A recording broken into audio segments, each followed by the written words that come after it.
समगं प्रत्येकमेव प्रत्येकं वन्दामि यवर्तन्ते अर्हन्ते मानुषेक्षेते इच्छार्हन्ताणं सिद्धानं तव नमो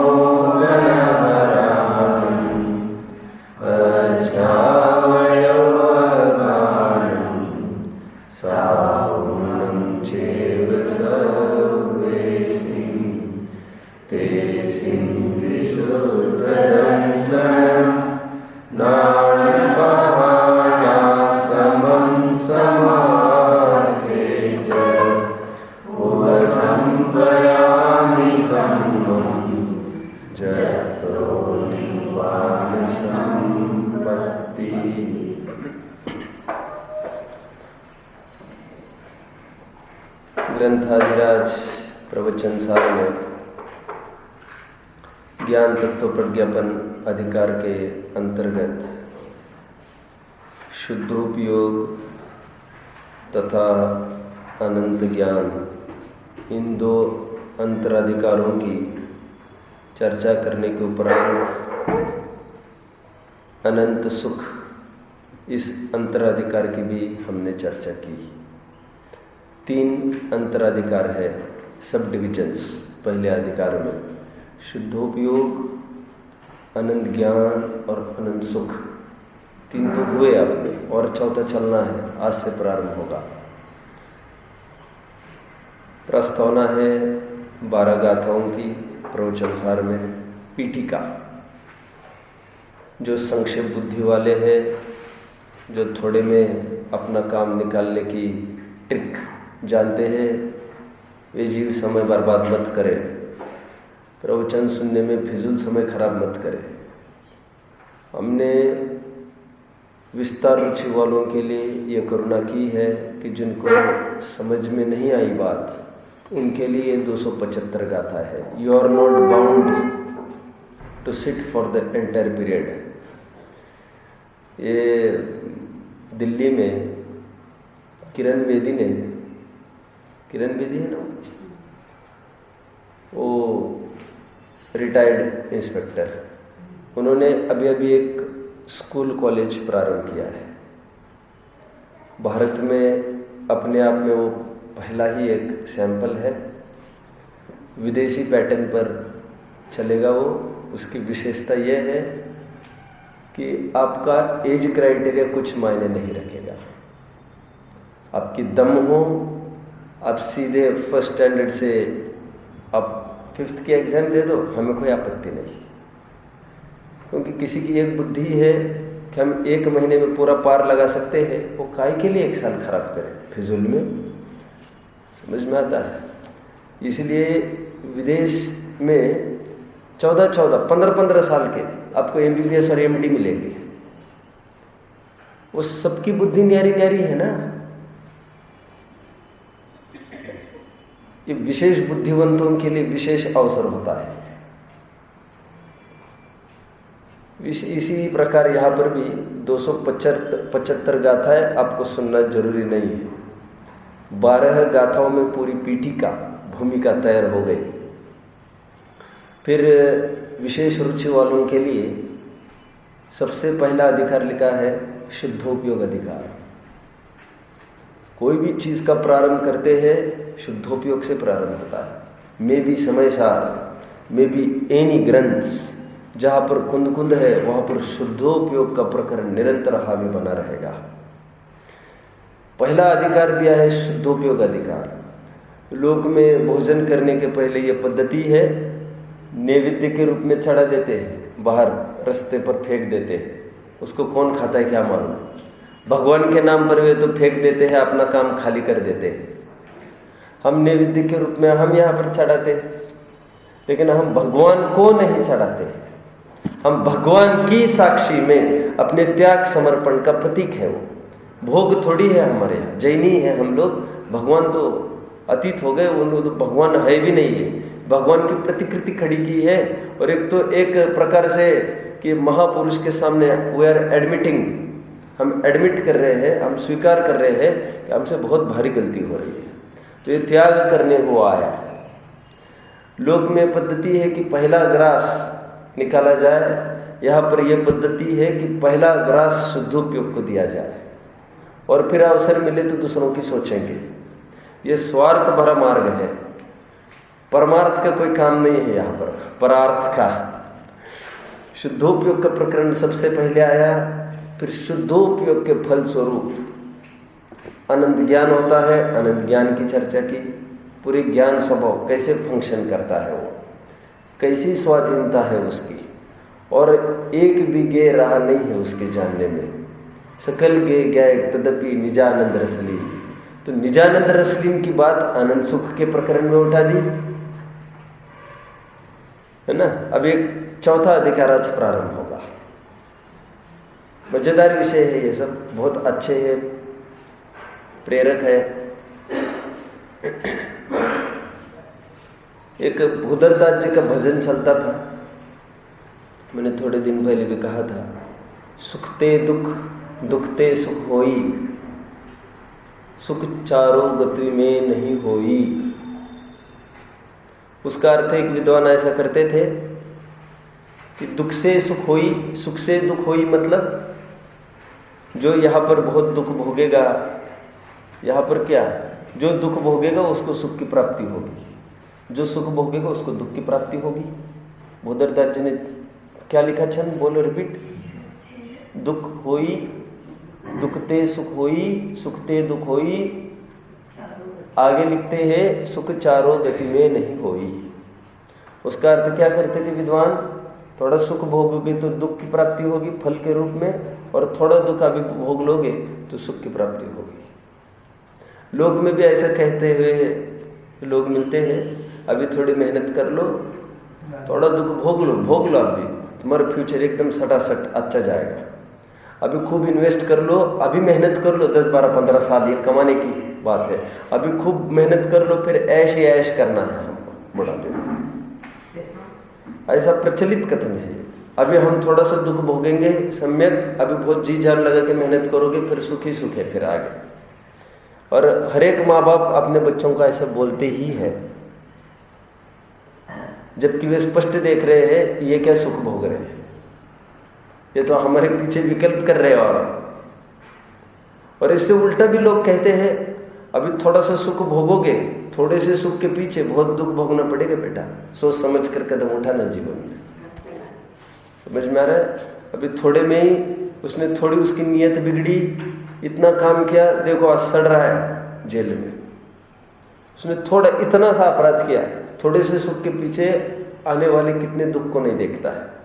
ऐसे प्रचलित कहावतें हैं लोग की, थोड़ा सुख भोगोगे तो बहुत दुख भोगना पड़ेगा आगे, और अभी थोड़ा दुख भोग लो तो भविष्य में बहुत सुख भोगने मिलेगा, पड़ेगा नहीं, मिलेगा वो तो। ऐसा ही अर्थ करते थे एक विद्वान कि दुखते सुख होई, सुखते दुख होई। उनको ये समझाया, लेख निकले थे उसके नाम पर कि बोले ऐसा थोड़ी अर्थ कहना है यहाँ पर भूदरदास जी को, ये जैन दर्शन है। यहाँ पर ऐसा थोड़ा दुख भोगो तो सुख होगा, तुम भी ऐसे सिखाने लग गए लोगों को, उपवास कर लो, थोड़ा सा दुख भोग लो। क्या बोल रही है? थोड़ा सा उपवास है, थोड़ा सा सहन कर लो, बर्दाश्त कर लो, फिर बहुत तुमको देवगति की प्राप्ति होगी जहाँ पर खाने की आवश्यकता नहीं होगी। थोड़ा दुख भोग लो, अभी थोड़ा सा सब्र करो, थोड़ा सा निकालो, समय पास करो। तपश्चरण को, ब्रह्मचर्य को, सबको एक दुख के खाते में डाल के बात करते हैं। उज्जवल भविष्य का प्रलोभन दिखा कर वस्तु स्वरूप पर कुठारघात करते, बिल्कुल विरुद्ध निरूपणा करते हैं। हाँ, बराबर सहन कर लो, भोग लो थोड़ा, तो बहुत आपका फ्यूचर एकदम ब्राइट है। जैन दर्शन में ये बात हरगिज नहीं होती। कह रहे जो उपवास के काल में जो तुमने दुख भोगा ना थोड़ा सा, उसका फल कोई सुख नहीं आने वाला है, तुम धोखे में नहीं रहना। वो जो तुमने अर्थ ध्यान किया है वो पानी के फल में मेंढक बना है वो सेठ, कैसी बात करते रहते हो? कह रहे अभी थोड़ा भोग लो, थोड़ा भोग लो। वो जो अर्थ ध्यान करते हो उपवास, हमारे यहाँ ये खाए, खा पी कर निराकुल बने रहो, कोई आपत्ति नहीं। ज्ञानी को तो एक शुद्धोपयोग की वांछा है। ज्ञानी को उपवास की, बोलो, ज्ञानी को भोजन की वांछा नहीं है, ज्ञानी को तो एक शुद्धोपयोग की वांछा है। कैसे भी करो शुद्धोपयोग को प्राप्त हो जाओ। और उपचार से भी देखो तो उपवास दुख का कारण नहीं है। कितनी आकुलता घटी, कितने विकल्प घटे। आप मर्यादा में आए, थोड़ा समय मिला आत्मचिंतन का, आत्म परमात्मा का थोड़ा सा विचार करने का समय मिला। ये आप उपवास करके स्वाध्याय आदि में संलग्न होंगे, वो स्वाध्याय को आनंद होगा, बात उसकी है। कोई भोजन नहीं करने का सुख थोड़ी होता है। समझ में आ गया? और जो यहाँ पर दुख रूप मानता हो ब्रह्मचर्य को, उसको कहाँ से 32 देवांगनाएं मिलनी है? समझ में आ रहा है? वो निरंतर झुर रहा है, कैसी उसकी गति बंधेगी क्या मालूम मायाचारी में। इसलिए अपने यहाँ विषयों को भोगने का निषेध कहा है। न्याय नीति पूर्वक भोगो, हे बुद्धि से भोगो, परमार्थ से ये निर्णय बनाओ कि इसमें कोई सुख नहीं। समझ में आता है? नहीं भोग कर उसमें सुख बुद्धि रखना, यह कौन सी बुद्धिमानी है? विचार करो, विचार करो। फिर मुनि दीक्षा लेने वाले कहते देखे जाते हैं, इतना करके देखा तो पता चलेगा तुमको। क्या पता चलेगा? क्या पता चलेगा? पसीना छूटता है, अब पता चला तुम्हारी पोल पट्टी।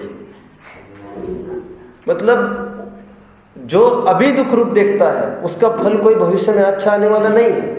हमारे यहाँ प्रारंभ में ही मंगलाचरण लिखा टोडरमल जी ने, बोलो, मंगलमय मंगलकरण, जो वर्तमान में मंगलमय है वह फ्यूचर में उसका फल मंगलमय होता है। संवर निर्जरा अभी सुख रूप है, उसका फल भी सुख है। ऐसा थोड़ी अभी दुख है और भविष्य में सुख होगा, और जो अभी दुख है उसका फल भी भविष्य में दुख ही है। अभी अकुलता भोग रहे हो, उससे पाप बंद होता मेरे भाई, पुण्य बंद नहीं होता। उपवास से पुण्य बंद होता, ये बहुत औपचारिक कथन है। कल ये बनाना, कल वो बनाना, कल ये बनाना। भूखा है कि खा रहा है? खा रहा ही है, कल्पना में खा रहा है। तो मैंने उपवास किया, खा रहा है क्या? भाव खा रहा है। कोई उपवास नहीं किया इसने। आप समझ रहे हो?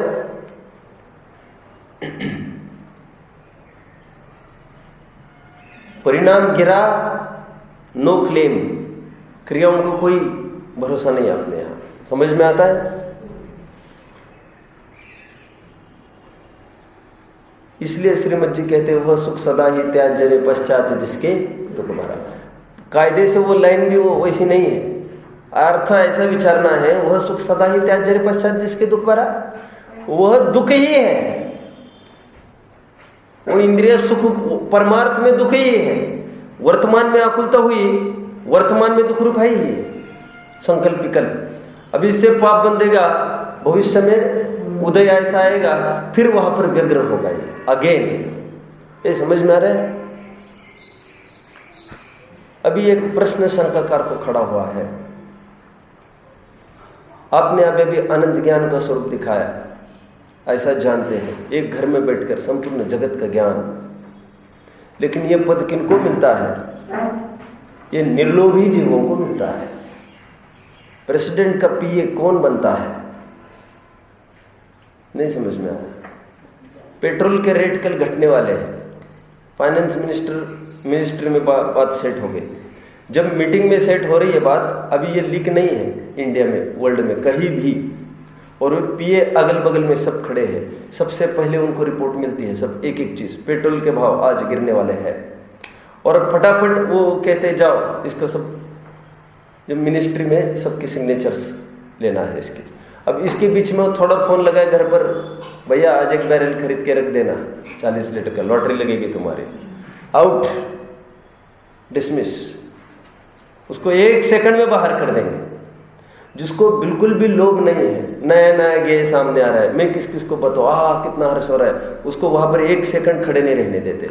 जिसको बिल्कुल प्रभावित ही नहीं हो रहा है, उसको वहां पर निकटवर्ती बनाते हैं। ये सामान्य बात है। जो अप्रभावित होता है उसको लोकालोक का ज्ञान होता है, और लोकालोक का ज्ञान होने पर भी अप्रभावित से फिर से प्रभावित नहीं होता। वो पद ही अविनाशी है, अप्रभावितपना।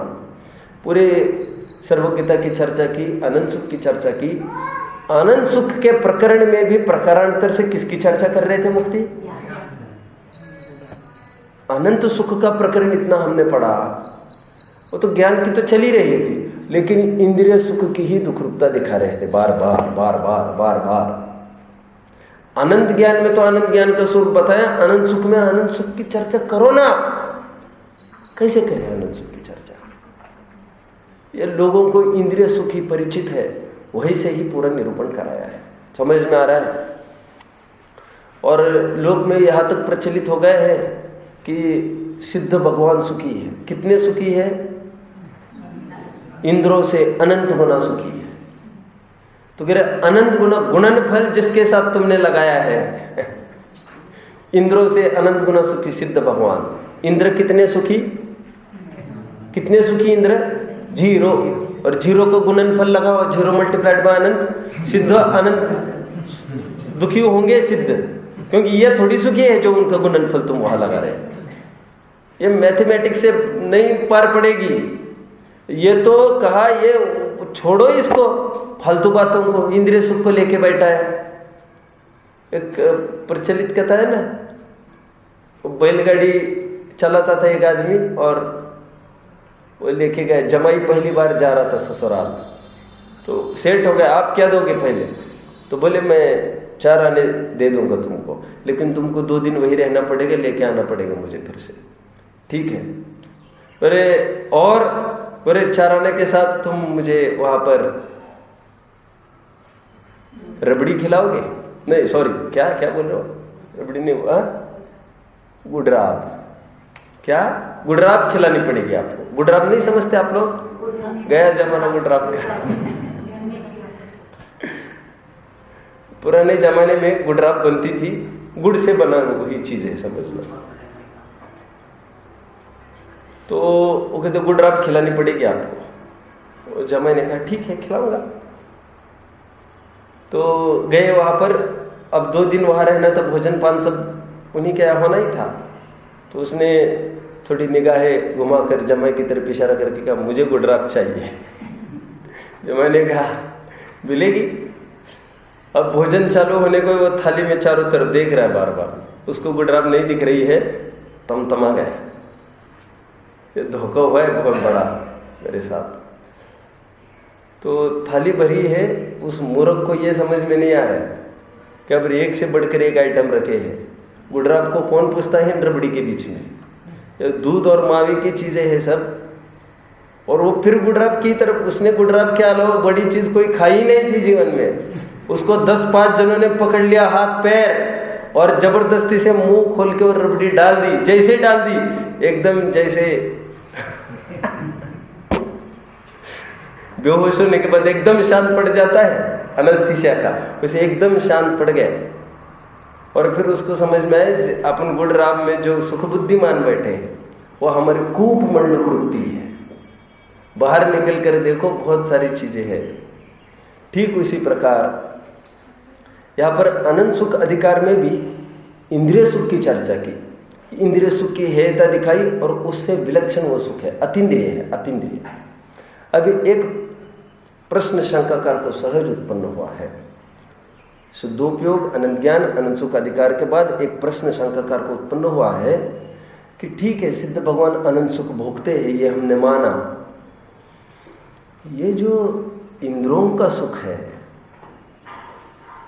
ये कैसे उत्पन्न होता है? समझ में आता है? अभी आपने बोला था, क्या बोला था? ये इंद्र, चक्रधर आदि आदि सबकी वीआईपी कोटा खड़ा कर करके अब बार बार क्या बोलते जा रहे थे? ये भी दुखी है क्योंकि विषयों में प्रवृत्ति होती है। तो अभी इसके प्रश्न दिमाग में दूसरा ही प्रश्न खड़ा हो गया। ये पूछने लग गए हैं कि ये छोड़ो, इंद्र आदि पद की प्राप्ति कैसे होती है? देखो सुनो, सब ध्यान से समझो।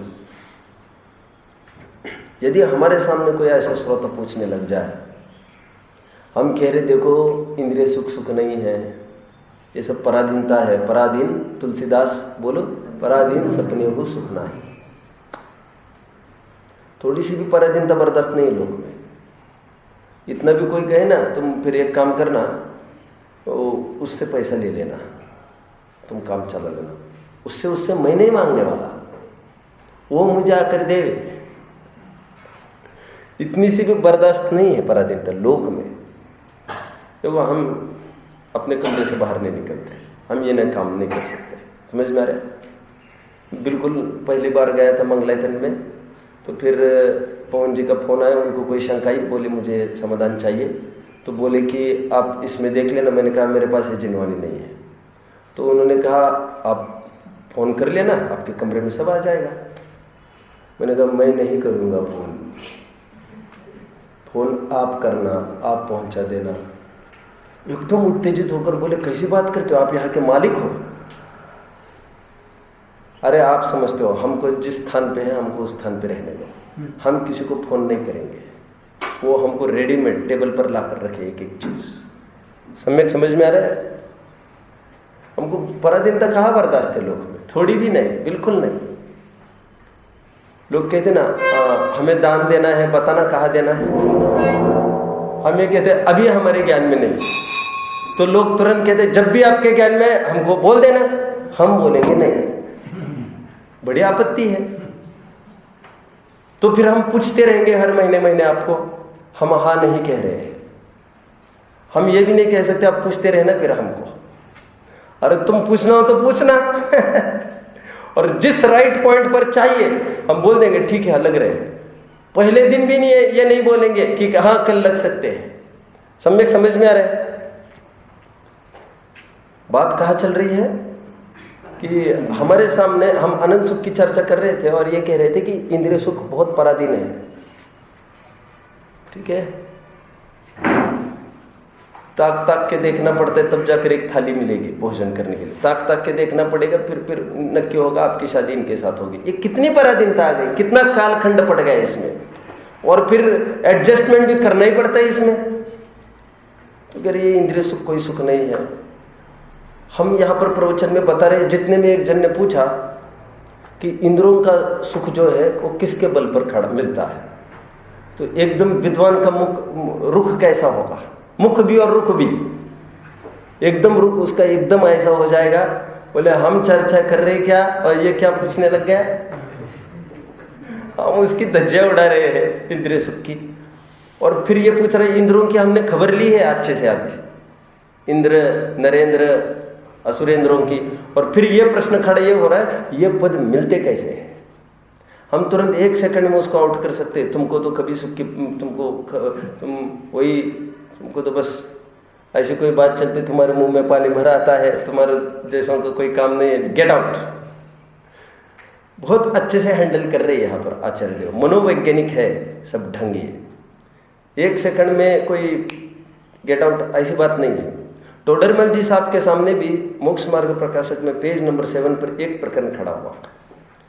टोडरमल जी साहब ये कह रहे थे कि अरहंत आदि से तुम भक्ति करोगे इनको तो देखो तुमको ऐसे पद की प्राप्ति हो जाएगी, निष्कषायपना प्रकट होगा, तुमको जगत पूज्यता प्राप्त होगी, आत्मस्वरूप में रमण करोगे, ये फल है।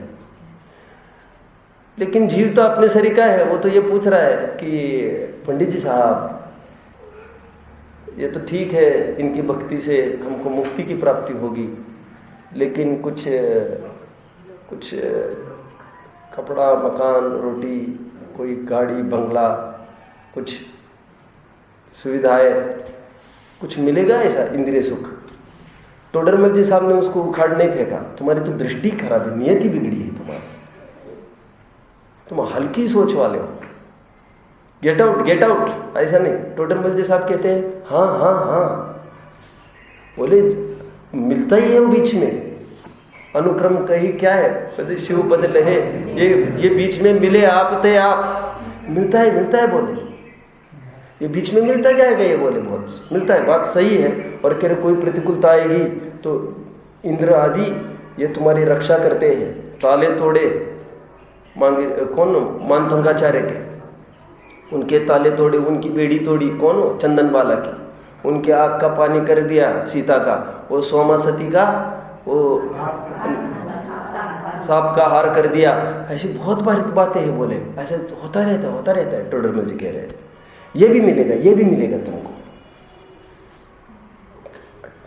टोडरमल जी क्या बता रहे थे, तुम भक्ति करो तुमको मोक्ष की प्राप्ति होगी। अगर मोक्ष तो ठीक है, ये कैसे मिलता है, ये मिलेगा क्या, ये कुछ, हाँ ये भी मिलेगा ना, ये भी मिलेगा। पूरा लिखने के बाद अंत में क्या लिखा टोडरमल जी ने, लेकिन इसके लक्ष्य से कोई भक्ति करेगा तो उसको पाप बंद ही होता है। वो सहजता की बात है, बिन मांगे मोती मिले, मांगे मिले न भीख, जैसा मिलता है जैसा मिलता है। प्रक्रिया बता रहे वे, प्रक्रिया। लेकिन जो इसके लिए यहां पर आएगा, समझ में आया। एक वैसे जैन मंदिर के बहुत बचे हैं, जैन मंदिर के बाहर कोई भिखारी खड़ा नहीं मिलता कभी। बाकी सभी मंदिरों के बाहर भिखारियों की वो लाइन लगती है, दातारों की भी लाइन लगती है। तो भिखारी खड़ा था बाहर, जैन मंदिर के बाहर। कोई आदमी आया दर्शन करने के लिए, दर्शन कर लिया, जा रहा था।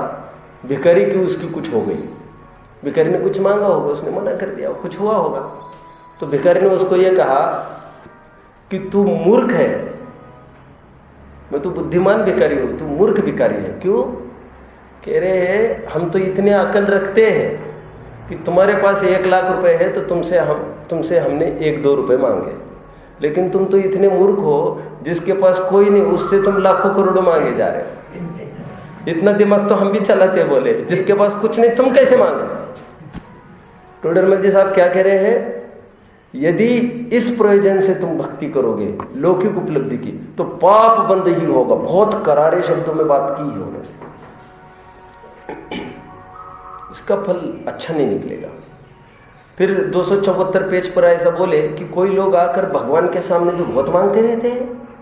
देखो देखो जैन धर्म कितना व्यापक है, व्यापक, 1 मिनट में समझ नहीं सकते आप। ऐसे भगवान के पास आकर कोई मांगे, मुझे बीवी बच्चे चाहिए, मुझे फला चाहिए, घर ठीक कर दो, ये कर दो, मांग रहा है। प्रथमानुयोग ने उसकी प्रशंसा की है।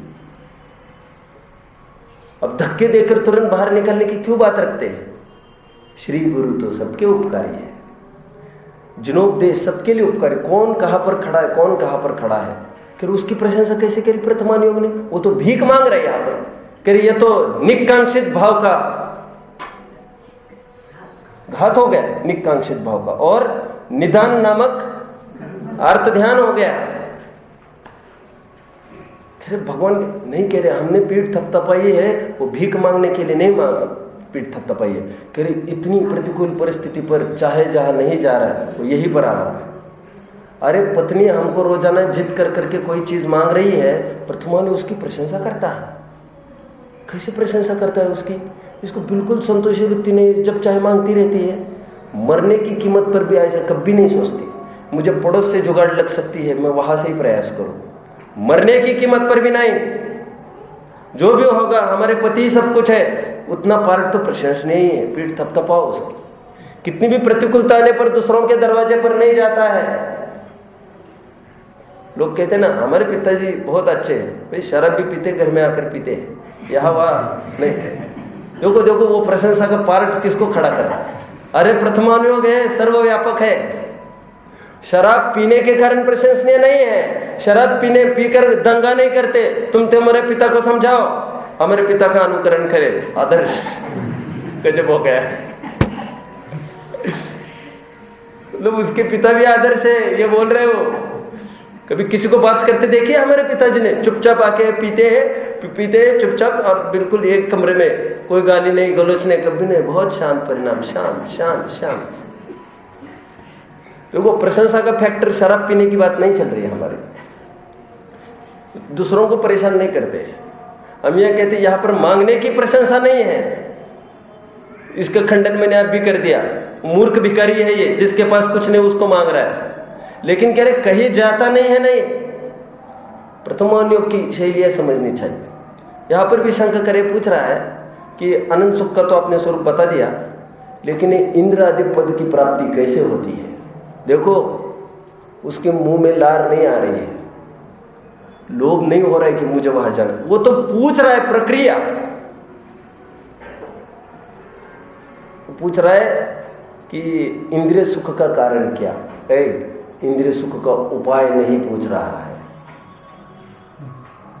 उपाय और कारण में अर्थ समझते हो? ज्ञायक कारण मतलब कारण मीमांसा चलती है। देखो उसकी पिटाई क्यों हुई, पिटाई कैसे होती है, पिटाई होने का कारण क्या? कह रहे अनर्गल लिया हुआ चेष्टा करो तो पिटाई होती है। पिटाई होने का उपाय क्या? उपाय कोई पूछता है क्या उसका? उपाय मतलब तुमको करना है क्या? कारण प्लस उपादेयता इज इक्वल टू उपाय। पकड़ में आ रहा है? मोक्ष का उपाय ऐसा बोला जाता है, संसार का उपाय नहीं बोला जाता, संसार का कारण। मैंने अभी बात रखी थी बाहर, श्रीमद जी के 6 बोल लिखे थे श्रीमद जी ने। श्रीमद जी पूरे जीवन भर श्वेतंबर संप्रदाय में रहे। उनके शिष्य मंडली खूब जैन साधु थे। तो एक जैन साधु ने, लल्लू राम साधु ने एक चिट्ठी लिख भेजी श्रीमद को कि मेरे देह का अंत है खड़ा। मुक्ति जानते हो आत्मसिद्धि शास्त्र कैसे लिखा गया है? आत्मसिद्धि शास्त्र लिखा ना श्रीमद जी ने, नहीं पता? तो मेरे देह का अंत हो रहा है और संकित की प्राप्ति के बिना देह का छूटना मुझे बहुत डर लग रहा है, बहुत डर लग रहा है। कुछ करे, संकित होने का उपाय बताया। तो श्रीमद जी ने कहा अभी समय नहीं है, तो उन्होंने मात्र 6 पद लिख भेजे थे। आत्मा है, आत्मा नित्य है, आत्मा 6, आत्मा नित्य 6, संसार 6, संसारનું કારણ 6, મોક્ષ 6, મોક્ષનું ઉપાય 6, સંસારનું કારણ, મોક્ષનું ઉપાય।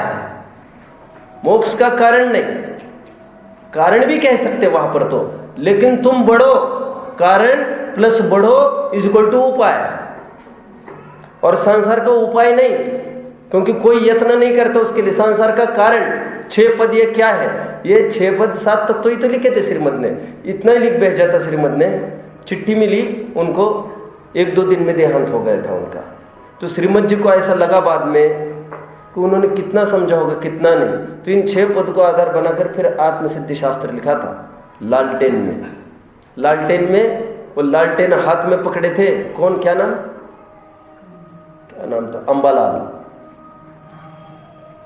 पूरे वो आए जंगल से घूमकर, श्रीमद हो गया था अंधेरा, तो उन्होंने कहा लेखनी और कागज इसकी व्यवस्था करो। ये हाथ में खड़े पकड़ के और 144 छंद 42 ये पूरे आत्मसिद्धि शास्त्र ऐसा लिखा गया है पूरा। और उनकी काव्य से वो पटुता तो थी ही, धड़ाधड़ लिखते गए। अपने प्रकरण में आओ, शंकाकार की एक शंका है, क्या वो इंद्र आदि जो पद है वो उसकी प्राप्ति कैसे होती है? तो आचार्य देव ने एक नया अधिकार यहाँ लिख रहे हैं, शुभ परिणाम अधिकार। बहुत अच्छा और बहुत मार्मिक है, ये रहस्य भरा है। आप घर पे कितनी बार पढ़ोगे तो कितना समझ में आएगा मुझे नहीं पता। मैं आपको बहुत अच्छी चीज़ें बताऊंगा यहाँ पर, आप झूम जाएंगे। मैंने यद्यपि 2-3 जगह पर ये प्रोग्राम किया है, थोड़ा ये प्रयास किया है, आपको बहुत अच्छा लगेगा। प्रकरण कौन सा चलेगा? शुभ परिणाम अधिकार। काय के लिए दिखा रहे हैं शुभ परिणाम अधिकार? उसका प्रश्न उत्पन्न हुआ है, ये इंद्रिय सुख का कारण क्या?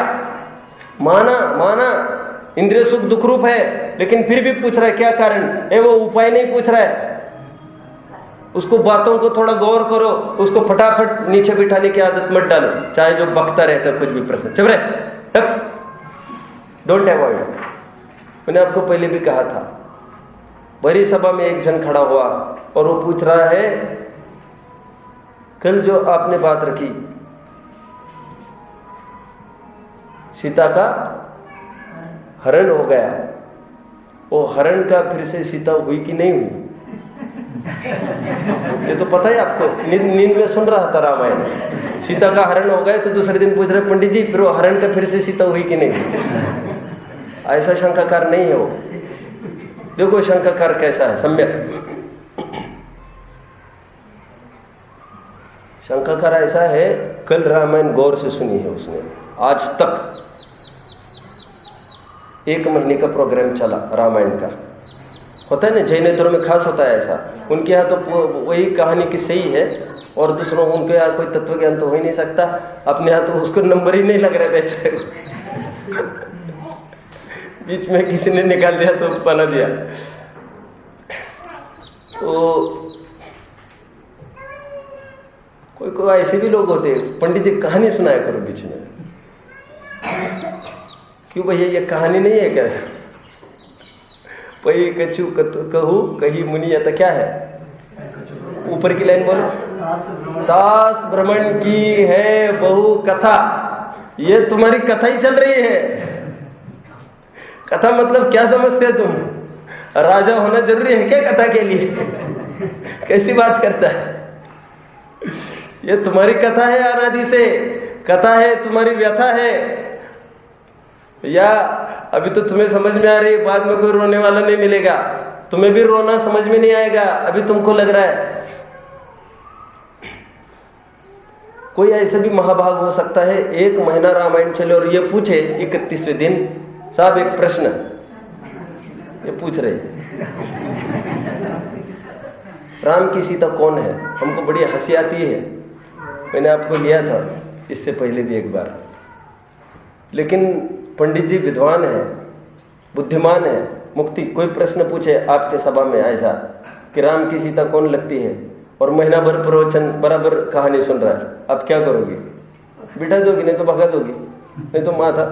अरे कैसे लोग बैठे यहाँ। सभी लोग ये कहने लगे कैसा प्रश्न है, कैसा, व्हाट रबिश। बाद में तुम समझ लेना भैया, नहीं तो फिर से रिपीट होगी स्क्रिप्ट। पंडित जी बहुत विद्वान है, और वो भी साधारण नहीं है शंकाकार।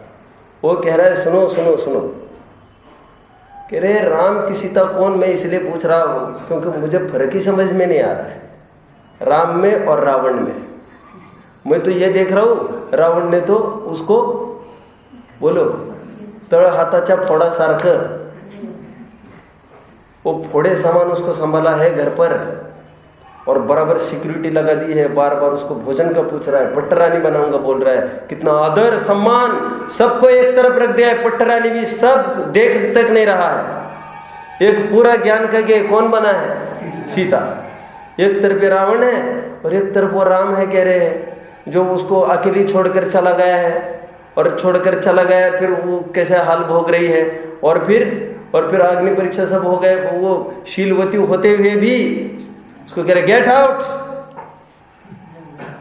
रावण कितना प्रेम दे रहा है, और राम फिजूल में अग्नि परीक्षा आज ले लेता ना। फिर एक तो राम की गलती थी, क्या वो अकेले काय के लिए छोड़ के गया उसको?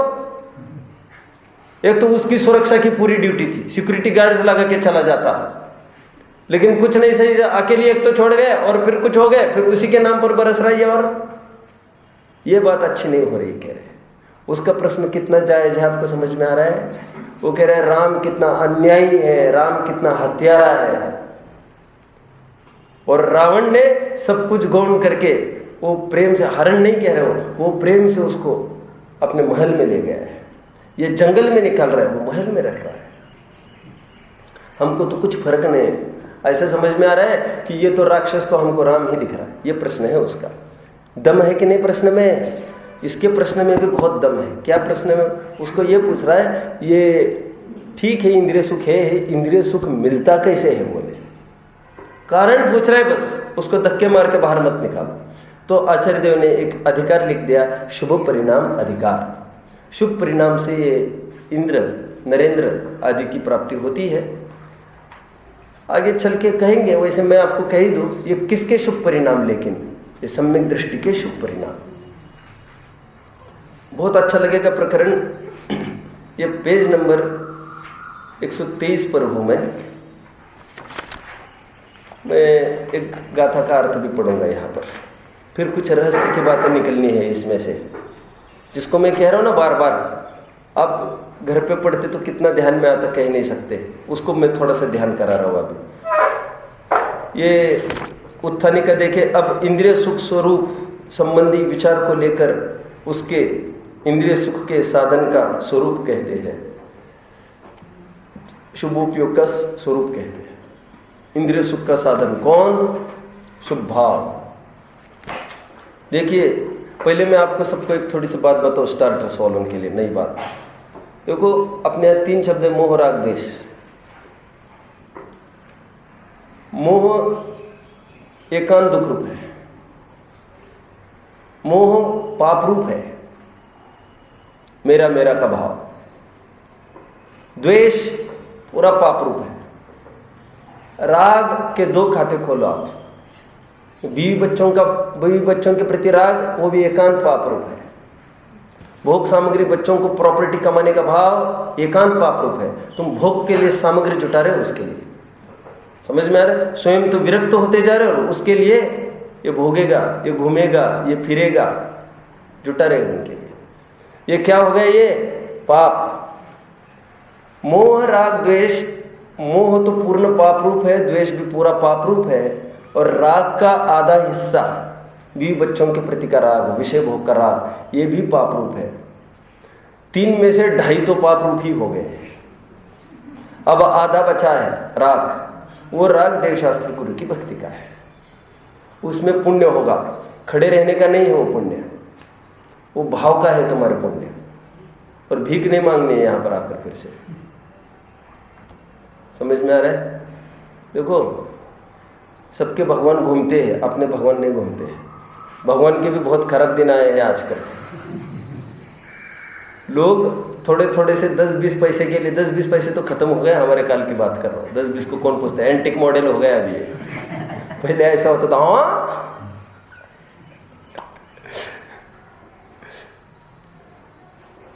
कह रहे हैं कि लोगों के भगवान थाली में भगवान को रखते और दरवाजे पर जाते हैं पैसा इकट्ठा करने के लिए। हमारे भगवान घूमते नहीं है कहीं, और ये फालतू काम नहीं करते हैं पैसा इकट्ठा करने का, वो तो छुड़ाते हैं सबसे। मैं कुछ कह रहा था, कहते रह गए बात। हाँ, यहाँ पर भी मांगना कुछ नहीं है आपको, ठीक है? यहाँ पर तो भक्ति भाव, ऐसा भाव आना भगवान के सामने खड़े रहकर, ओह भगवान, कैसी अपूर्व सैंपल खड़ा किया है आपने कि बाह्य सामग्री के बिना भी सुखी होने की कला आपने हमको पहली बार दिखाया है। ये जैन मुद्रा इज इनफ, मैंने उस दिन लिया था। बॉडी लैंग्वेज है ये, and preaches the best and it speaks nothing. Best preacher है, बेस्ट प्रीस्ट है भगवान, बोलते कुछ नहीं है, वे करके दिखा रहे हैं सब एक एक चीज। इसलिए मैंने उस दिन भी कहा था, क्या एक होता है ड्रिल मास्टर, मुक्ति। क्या हो रहा है? मजा आ रहा है ना? आनंद आ रहा है? नहीं आ रहा है? एक होता है ड्रिल मास्टर और एक होते हैं स्कूल के मास्टर्स। बाकी जैसे वे कहते हैं लिखो 2, डिक्टेट करते हैं, +2 = 4। अब मैथमेटिक्स की छोड़ दो थोड़ी देर के लिए। देयरफॉर वी कैन, वो डिक्टेट करते रहते हैं और वो लिखते रहते हैं सामने वाला। एक ड्रिल मास्टर होता है पीटी का, वो बोलता नहीं आप हाथ ऊपर करो, ऐसा नहीं बोलता है, वो हाथ ऊपर करता है और म्यूजिक भी चल रहा है वहाँ पर, वो हाथ ऊपर, वो बोलता नहीं है बीच बीच में, वो तो ये बोलता है बीच में बोलना नहीं कोई। पीटी के काल में वो करके दिखा रहा है, बाकी फॉलो कर रहे हैं उसको। सब टीचर्स में और ड्रिल मास्टर में इतना जमीन आसमान का अंतर है। They instruct the others, that is instruction, सूचना देना। This is not teaching and education, और this is teaching, this is education. That is instruction, just speaking. में सूचना देना है कुछ, ऐसा करो, ये प्लेटफॉर्म की गाड़ी उस प्लेटफॉर्म पर आएगी, भागो, दौड़ो, उठाओ जल्दी, भागो, मुंह मत ताको हमारा। ये हो गई सूचना। और ये जो ड्रिल मास्टर करके दिखा रहे हैं वो सूचना नहीं है। अभी ऐसा करो, हाथ पर हाथ पैर रखो, नासाग्र दृष्टि करो, देखो शुद्धात्मा में, देखो मैं आत्मा हूं, ऐसा अनुभव हो, कुछ नहीं बोलते, ये बस दिखा रहे हैं। तुम्हें देखने की कला हो तो देख लो, चुपचाप सुनने की कला हो तो सुन लो, सभी इंद्रियों से समझना हो समझ लो तुम। पर समझने वाले को इशारा काफी है। Action speaks louder than the words, मैंने उस दिन पूरा लिया विषय। तो देखो क्या कहते हैं, शुभ परिणाम अधिकार। मैंने कहा ना 3 में से 2.5 पाप रूप है और आधा पुण्य रूप है। इसमें तो धर्म वर्म कुछ नहीं आया अभी। अभी तो उसकी मीमांसा चलेगी, अभी तो वही विषय चलेगा। तो आधा भी जो पुण्य रूप अपन कह रहे हैं उसकी शर्त क्या है? आपके भाव बने रहने चाहिए, और भाव यदि यहाँ वहां गया तो देखने का और बोलने का कुछ भी फल नहीं लगेगा। समझ में आ रहा है? तुमने पूजन नहीं की, वो तुम्हारे बाहर की मशीन मैकेनिकल वर्क हो गया। समझ में आ गया? ऑटोमेटिक का इतना जमाना हो गया, बटन चालू करो ऑटोमेटिक, सब कुछ मैकेनाइज्ड हो गया आज। और हमारी ये क्रिया भी लाइक अ रोबोट ये चल रहा है। रोबोट को भी आप सेट करो पूरा, क्या कहते हैं उसको, प्रोग्राम, तो बराबर हो जाएगा। और यह विधि ठाड़ो होए के प्रथम पड़े, जल आएगा तो जल ही चढ़ाएगा। ए तुमसे ज्यादा अच्छा, तुम तो माता खुजला रहे, क्या आया क्या आया। बिल्कुल शुद्ध पद्धति से किसी ने कल्पना करी है 21st सेंचुरी की, रोबोट गिविंग आहार दान। सब आहार दान सेट करके रखे। वो मुनि कोई ऐसा ऐसा दिखा, उसके प्रोग्राम में सेट करके रखा। ऐसा कोई नग्न आदमी दिखेगा, वो बाहर जाएगा, पड़गान करेगा, अत्र अत्र तिष्ठ तिष्ठ।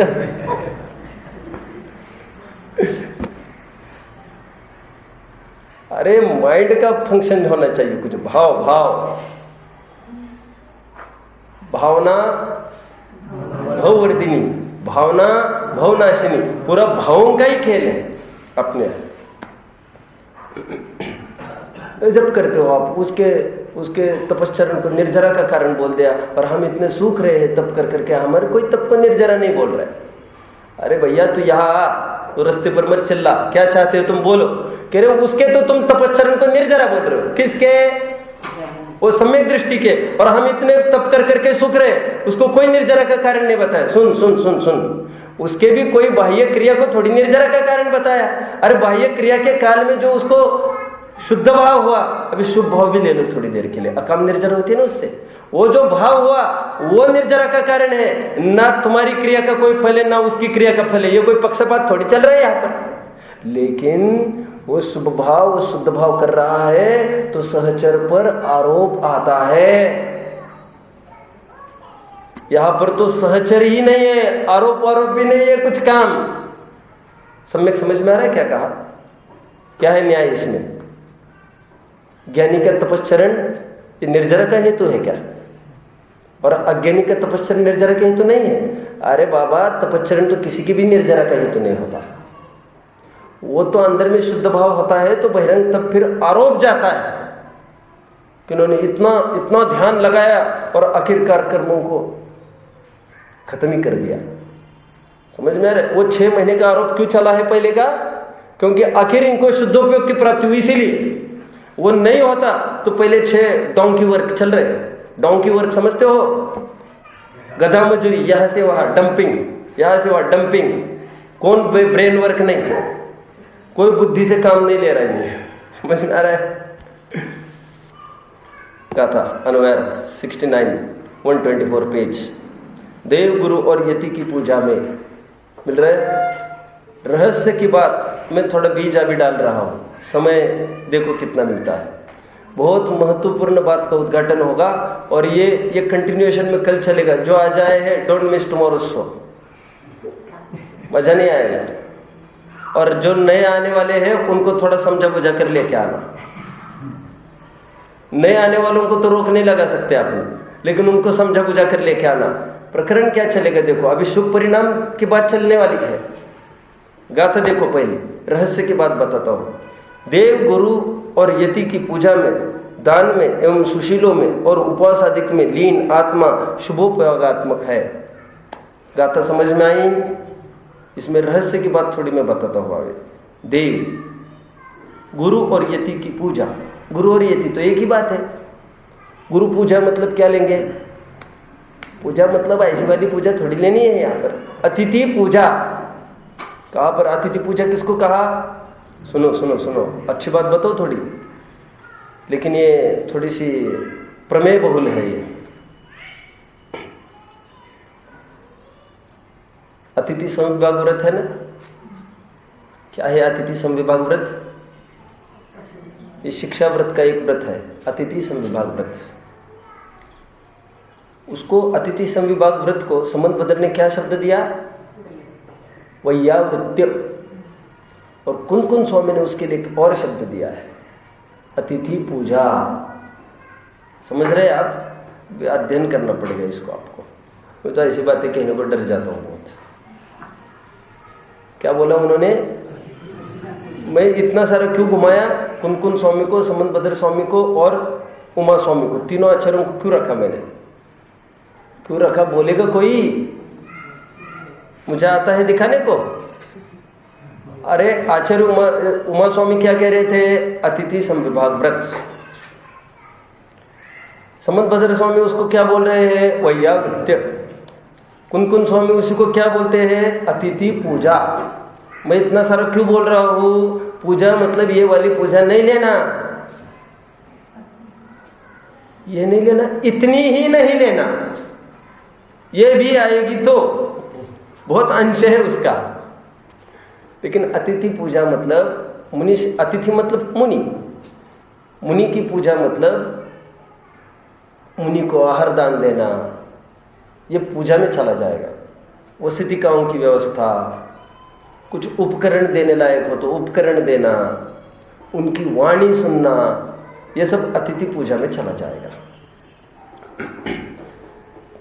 क्या महत्वपूर्ण बात आ रही है इसमें? देव गुरु और यति को मैं हटकर मात्र गुरु बोलता हूँ। मुक्ति इसमें क्या विशेष बात लग रही है आपको? देव गुरु की पूजा में, दान में, देव पूजा गुरु उपास्ति दान, सुशीलों में, सुशील मतलब संयम लेंगे, अभी 6 आवश्यक में लेना हो तो ब्रह्मचर्य की तरफ संकेत है, और उपवास आदि में तप ले लो। आगे 5 आवश्यक कौन से? देव पूजा गुरु उपास्ति संयम दान तप। समथिंग इज मिसिंग, कुछ ऑकवर्ड लग रहा है यहाँ पर, स्वाध्याय नहीं दिख रहा है। ये रहस्य की बात है। अब 10 दफे पढ़ते आपको ये नहीं क्लिक होती ये क्या बोल रहे हैं। अब धड़ाधड़ ये शुभ परिणाम इससे होता है। ये चलो आगे, चलो आगे। स्वाध्याय नहीं लिखा यार, क्यों नहीं लिखा? इसके ये रहस्य की बात है। मैंने कहा ना, मैं कल इसको उजागर करूंगा। शुभ परिणाम काय से शुभ परिणाम होता है? अब देव की पूजा करो, गुरु की पूजा करो, अब दान करो, संयम करो, तप करो। मैंने 5 आवश्यकों में डाल दिए ये अटपटे शब्द। पुण्य भाव होता है। स्वाध्याय की चर्चा नहीं उठा रहे अभी। स्वाध्याय को हुक्मी एक की जैसे उसको बिल्कुल स्पेयर करके अपने पास बचा कर रखा है। आपको रहस्य पता चलेगा कल। अभी समय हो गया ना, नहीं तो अभी थोड़ा मैं बता ही दूँ कल का किसने देखा है। यहाँ पर शुभ परिणाम चल रहा है ना, इससे होता है। और इस शुभ परिणाम का फल भी आगे ये बताएंगे 2-3 गाथा के बाद कि जो शुभ परिणाम है ना, इससे इंद्रिय सुख होता है। समझ में आ गया? बोले उसको शंकाकार को पूछेंगे तुम्हारा प्रश्न क्या था, काय से बनता है? ये शुभ परिणाम से होता है। लेकिन जो इंद्रिय सुख है ना, कहते हैं उसकी तो बहुत खराब हाल है। कह इंद्रिय सुख का कितना लिपट रहा है वो विषयों में। कह रहे वो प्राप्ति कोई प्राप्ति थोड़ी है। समझ में आ रहा है? कोई भीख देने को तैयार है इसलिए थाली सामने खड़ी करो, ये कोई प्राप्ति है? बाह्य विषयों की प्राप्ति होना, लेकिन हमारे अगेंस्ट हमारी क्या चाहिए? उसके लिए मांग चाहिए। मांगना कितना खराब है। तो आगे जाकर इस इंद्रिय सुख की बिल्कुल मिट्टी पलित करने वाले हैं। और फिर मिट्टी पलित इंद्रिय सुख की ही थोड़ी होगी, फिर किसकी करेंगे? जल्दी बोलो एक जन कोई शब्द। तो शुभ भाव की मिट्टी पलित करेंगे आगे।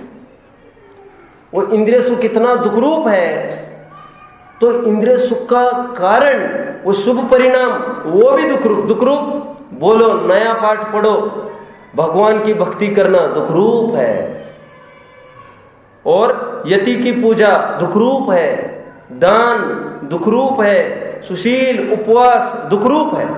आगे बोलने वाले हैं ये स्वयं, वो शुभ और अशुभ भाव समान है ऐसा बोलने वाले हैं। स्वाध्याय को बिल्कुल सुरक्षित रखा है इन्होंने, क्योंकि जब शुभ परिणाम की मिट्टी पलित होगी कि रे स्वाध्याय को सामान्य नहीं समझना। स्वाध्याय तो तुम्हारे मोह का क्षय कराएगा, आगे आगे प्रकरण खड़ा होगा। स्वाध्याय को किस हिसाब से बचा कर रखा है ना, ये कल हम चर्चा करेंगे। ओम नमः।